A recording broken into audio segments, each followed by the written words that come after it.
Goedendag en welkom bij het COVID-19 Journaal, aflevering 175. Met trots mogen wij u mededelen dat gisteren de 24.000 doses van het AstraZeneca-vaccin zijn gearriveerd in Suriname. Ook vandaag hebben honderden mensen gehoor gegeven aan de oproep zich te laten vaccineren tijdens de grote vaccinatiedag bij het regionaal ziekenhuis Wanica. Ook daarvan krijgt u later in het journaal een update over. Ook in Nikeri wordt er flink gevaccineerd. Daarover hebben we dokter Rada Ramyatan van het COVID-vaccinatieteam Nikeri, die ons telefonisch een update zal geven. Goedendag mevrouw Ramyatan. Hoe loopt het daar in het reisdistrict voor wat betreft de grote vaccinatiedagen?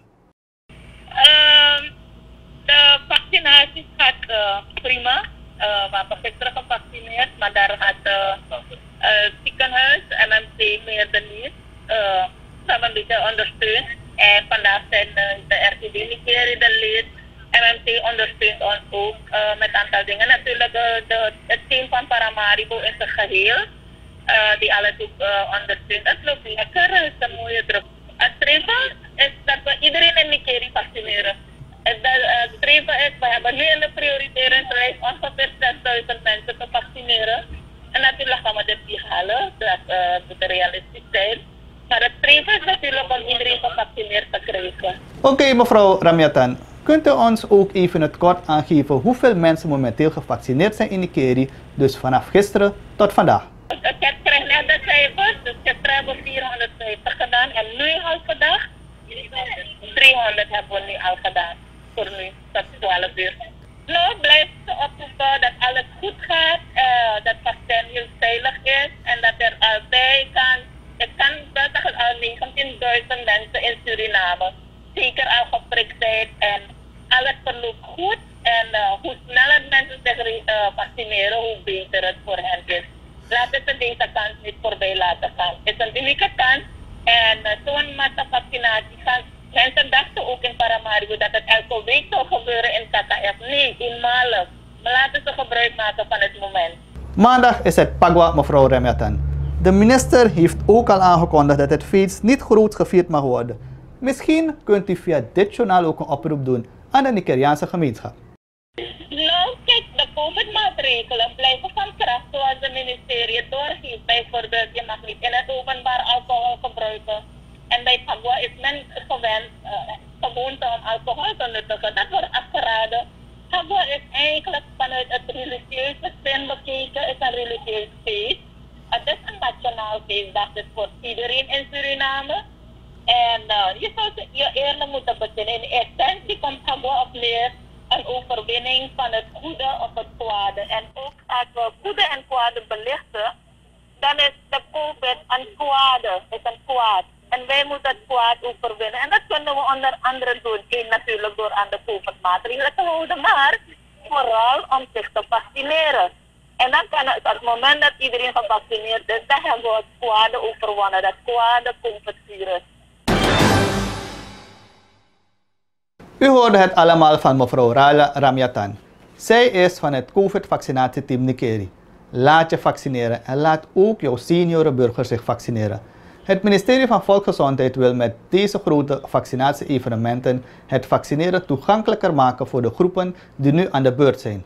De categorieën die nu in aanmerking komen voor het vaccin zijn alle 60-plussers, thuiswonend en in bejaarden- en verzorgingstehuizen. Alle 40-plussers met onderliggende aandoeningen zoals nierziekten, dialysepatiënten, diabetes mellitus, suikerziekte, overgewicht, sikkelcelziekte en hoge bloeddruk. En natuurlijk alle zorgmedewerkers. Vandaag vervolgde de grote vaccinatiekaravaan zich in het regionaal ziekenhuis Wanica. De vaccinatiekaravaan wordt namens het ministerie van Volksgezondheid georganiseerd door het Nationaal Coördinatieteam COVID-vaccinatie in samenwerking met een team van verpleegkundigen, medici en vrijwilligers van verschillende instellingen. Het bedrijfsleven maakt het financieel mogelijk om deze activiteiten uit te kunnen voeren. We maakten voor u vanuit het regionaal ziekenhuis Wanica de volgende reportage.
Vandaag hier in het regionaal ziekenhuis Wanica de start van onze vaccinatiecampagne.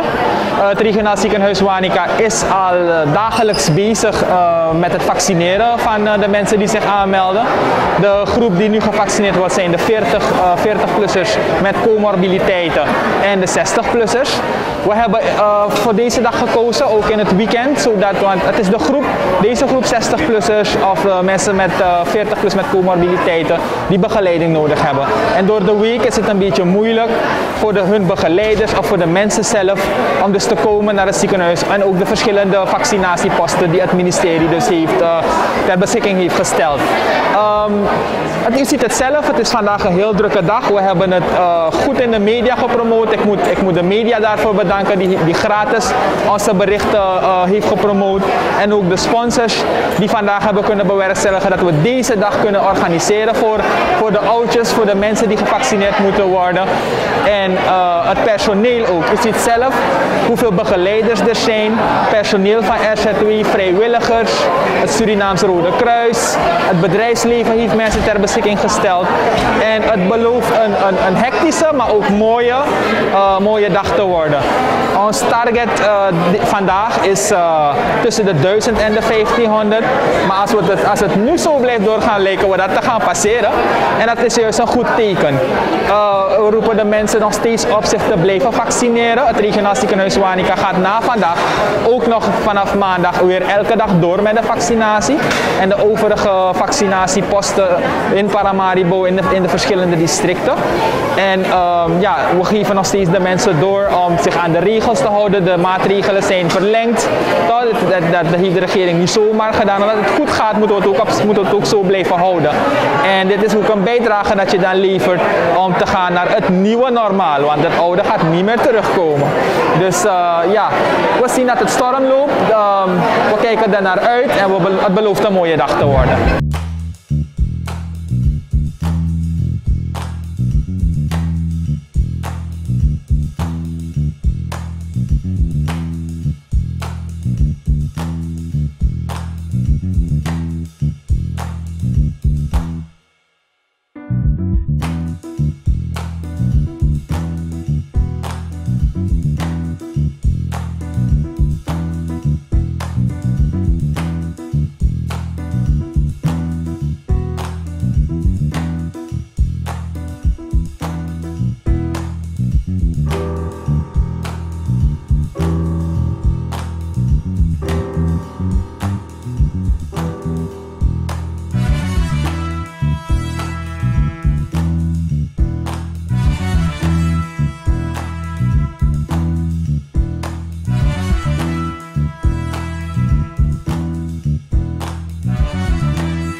Op vrijdag 26 maart kreeg Suriname een nieuwe partij van het AstraZeneca-vaccin die binnenkwam via de Johan Adolf Pengel luchthaven. De directeur van het ministerie van Volksgezondheid, Dr. Rakesh Gayada Shukul, gaf aan dat het gaat om 24.000 doses vaccins die gefabriceerd zijn in Zuid-Korea.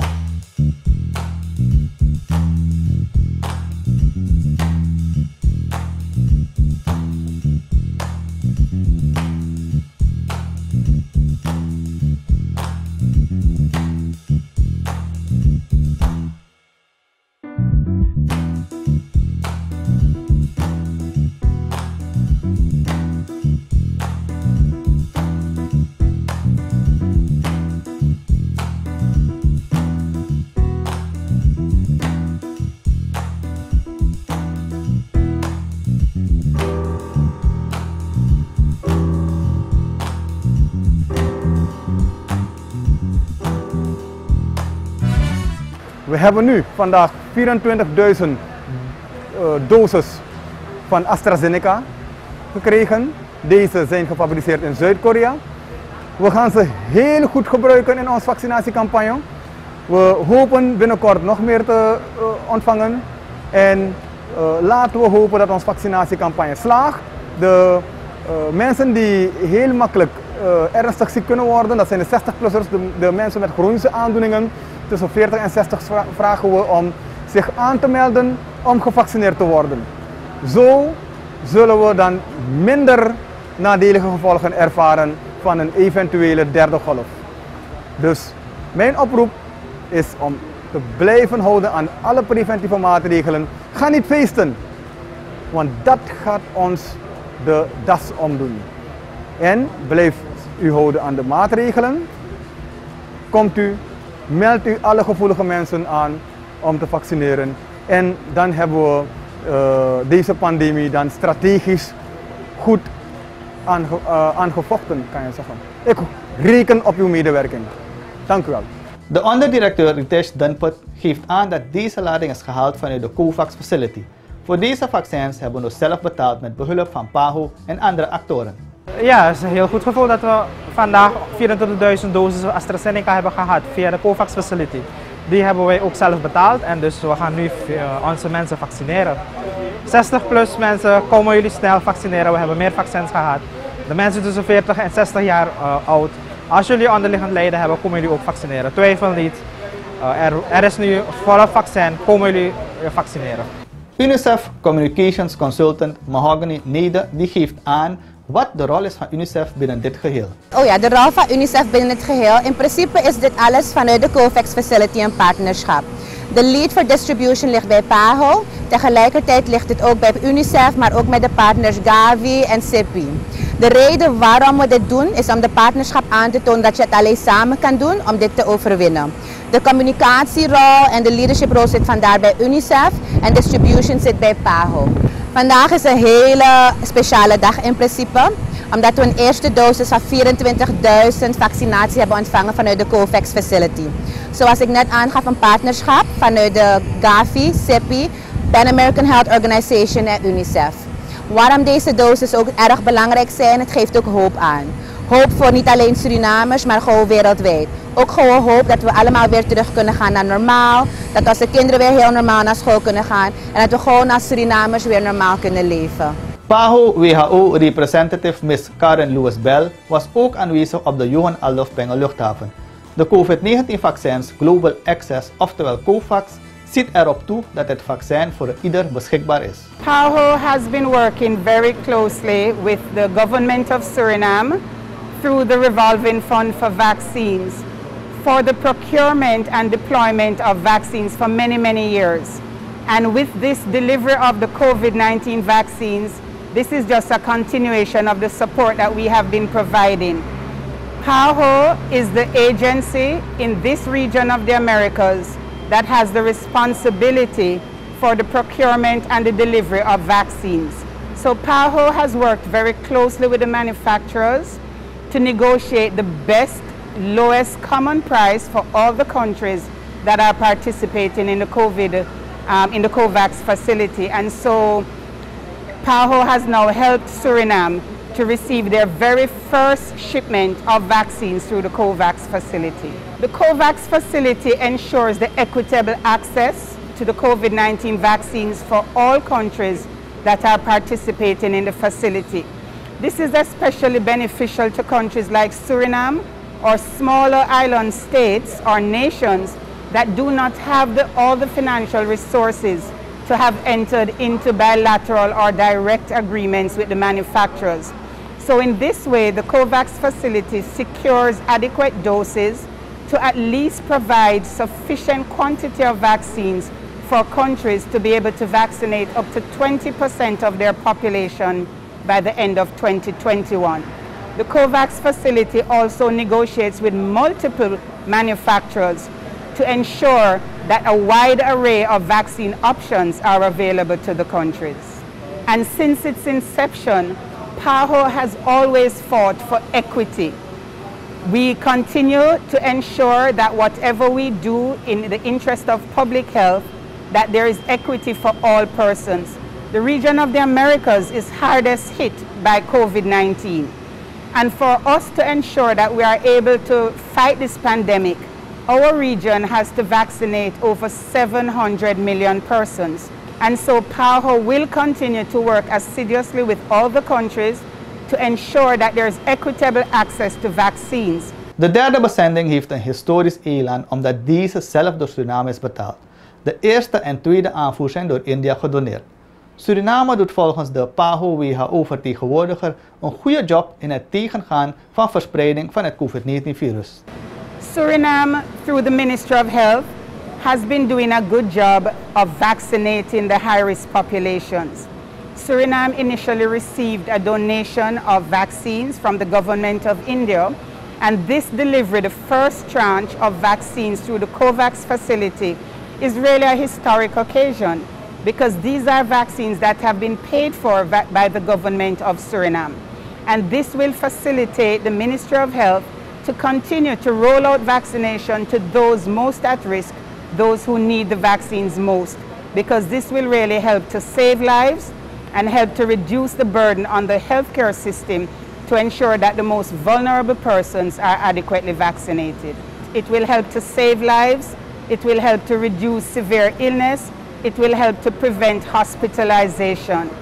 Vaccines have had over 200 years of success in preventing deaths and to ensure that we can control diseases that are spread from person to person.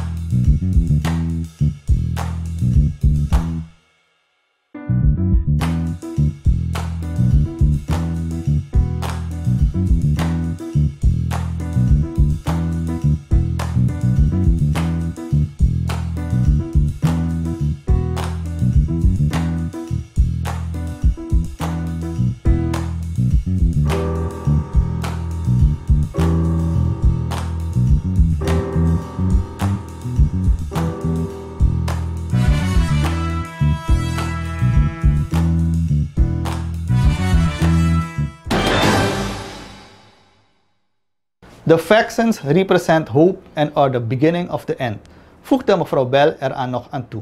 Het begin van het einde van de COVID-19-pandemie die Suriname en de rest van de wereld al langer dan 1 jaar teistert.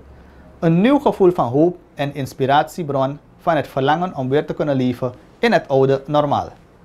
We zien elkaar morgen weer bij een nieuwe aflevering van het COVID-19 Journaal.